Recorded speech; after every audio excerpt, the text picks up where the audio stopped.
मोहतरम अस्सलाम वालेकुम। Shahbaz Murtaza Ansari, advocate, high court, federal शरीयत कोर्ट मुल्तान, पाकिस्तान से आपसे मुखातिब हूँ। आज का जो मेरा लेक्चर है इंतहाई अहम है। 27वीं तरमीम के बाद एक आइनी अदालत बना दी गई है और अब जो आइनी केसेस होंगे, जो आइन से रिलेटेड केसेस होंगे, वो तमाम के तमाम आइनी अदालत में जाएंगे।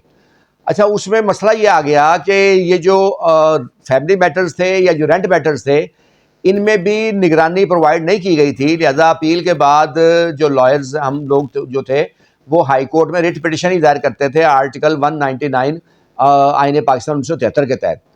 सो अगर बादियों नज़र में इसको देखा जाए तो फिर इसका मतलब ये होगा कि ये भी आइनी फैसले हैं और इनके खिलाफ जो अपील है वो भी आइनी कोर्ट में जाएगी 27वीं तरमीम के तहत। लेकिन उसी जो तरमीम की गई है 27वीं तरमीम के तहत आइनी अदालत की, उसमें यह वाज़ेह कर दिया गया कि फैमिली मैटर्स और गार्डियन मैटर्स जो होंगे, फैमिली मैटर्स और रेंट मैटर्स जो होंगे वो आइनी अदालत में नहीं जाएंगे, सिर्फ गार्डियन मैटर अदालत सुन सकती है। तो इससे भाम पैदा ये हुआ कि क्या अब जो फैमिली मैटर्स होंगे, हक महर का मुकदमा फैसला है, जहेज का है, खर्चा ना नफके का है, या रेंट मैटर्स जो हैं, अब क्या सुप्रीम कोर्ट चैलेंज नहीं हो सकेंगे?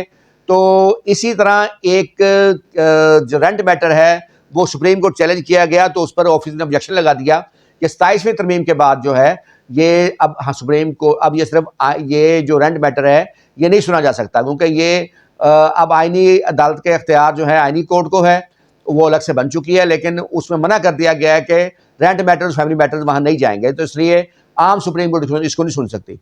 तो इसको फिर डिस्कस किया है सुप्रीम कोर्ट ने अपने एक फैसले में। तो इंतहाई अहम है क्योंकि हज़ारों रिटों के फैसले होते हैं, फैमिली रिटों के फैसले होते हैं और रेंट के रिटर्न के फैसले होते हैं। तो क्या सुप्रीम कोर्ट उस हाई कोर्ट के फैसले को चैलेंज करने का रास्ता बंद हो चुका, या अब भी रास्ता मौजूद है, अब भी ये फैसले चैलेंज होंगे?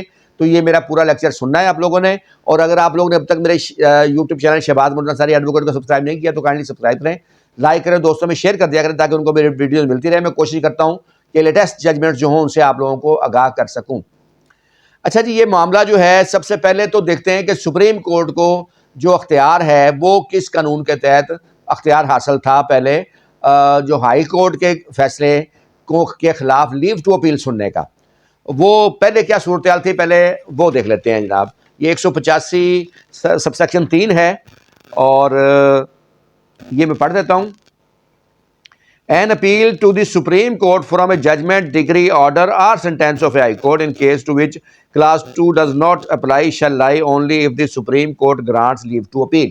तो 185 सबसेक्शन 3 के तहत, आइन के तहत सुप्रीम कोर्ट को अख्तियार था कि हाई कोर्ट का कोई भी फैसला हो वो उसके खिलाफ जो है वो लीव टू अपील दायर हो सकती है और उसको सुप्रीम कोर्ट समाअत कर सकती है।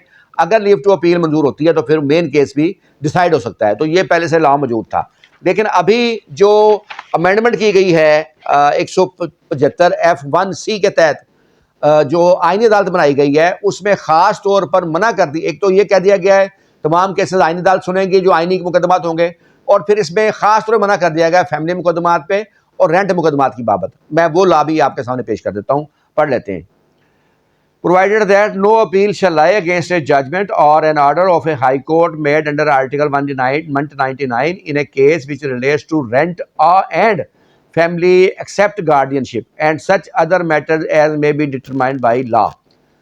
तो इसमें वाज़े तौर पर करार दिया गया कि सिर्फ गार्डियन की हद तक जो मुकदमात हैं वो जाएंगे आइनी अदालत में, बाकी तमाम फैमिली मुकदमात, तमाम रेंट मुकदमात जो हैं वो आइनी अदालत समाअत नहीं करेगी।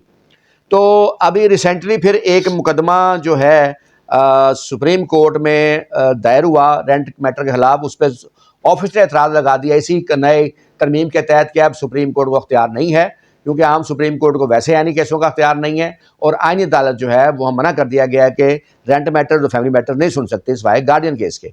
तो ये मुकदमा था, CUO नंबर है of 2025, CPLA number NIL 2025, MS moon dental clinic Islamabad बनाम एडिशनल डिस्ट्रिक्ट जज वगैरह, ये केस का टाइटल है, जिसको जस्टिस याह्या अफरीदी जो चीफ जस्टिस हैं उनकी सरबराही में 3 रुकनी जो लार्जर बेंच ने जो इसको समाअत फरमाया, और इसमें उन्होंने मुकम्मल डिस्कस किया 185(3) को और 175 F1C को जो नई तरमीम हुई है, और उन्होंने ये करार दिया कि 185 3 में के तहत गो के ख़त्म कर दिया गया है इसको कि आईनी अदालत नहीं सुन सकती।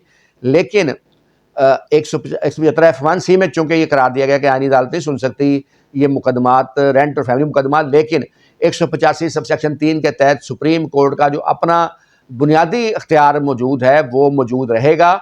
और सुप्रीम कोर्ट में ये जो मुकदमात हैं ये रेंट के मुकदमात जो हाई कोर्ट से फैसला होंगे और जो फैमिली मुकदमात जिनका फैसला हाई कोर्ट से होगा उनकी लीव टू अपील जो है वो सुप्रीम कोर्ट में दायर हो सकेगी। इसमें उन्होंने ये करार दिया है कि 175F1C में सिर्फ आईनी अदालत का ये इख्तियार ख़त्म किया गया है कि आईनी अदालत जो है वो इनको समाअत नहीं कर सकती, लेकिन आम अदालत जो सुप्रीम कोर्ट है उसका ये इख्तियार मौजूद रहेगा, वो उनको समाअत कर सकेगी।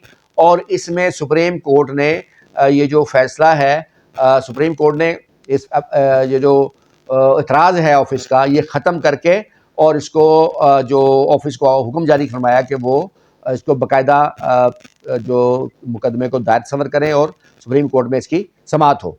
तो ये एक जजमेंट, लेटेस्ट जजमेंट आई है जिसमें उन्होंने इस तनाज़े को या इस इशू को सॉल्व किया कि रिटें जो फैमिली केस के बारे में होंगे या रेंट के बारे में होंगे वो हाई सुप्रीम कोर्ट दायर हो सकेंगी या नहीं हो सकेंगी।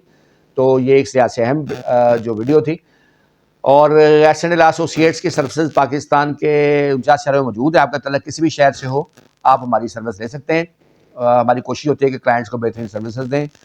तमाम क्लाइंट से जो एग्रीमेंट है वो मेरा अपना होता है और जो मेरे पैनल लायर होते हैं वो भी फैमिली के से एक्सपर्ट लायर होते हैं। इसके अलावा आपको कोई भी लीगल इशू हो आप शाम 7 से 9 के दरमियान 1000 मशवरा फ़ीस अदा करके अपने किसी भी मसले पर तफसीली जो है वो मशवरा भी कर सकते हैं। कोई भी आपका मसला हो, आप लोग मेरी वीडियो पसंद करते हैं, इसका बहुत शुक्रिया।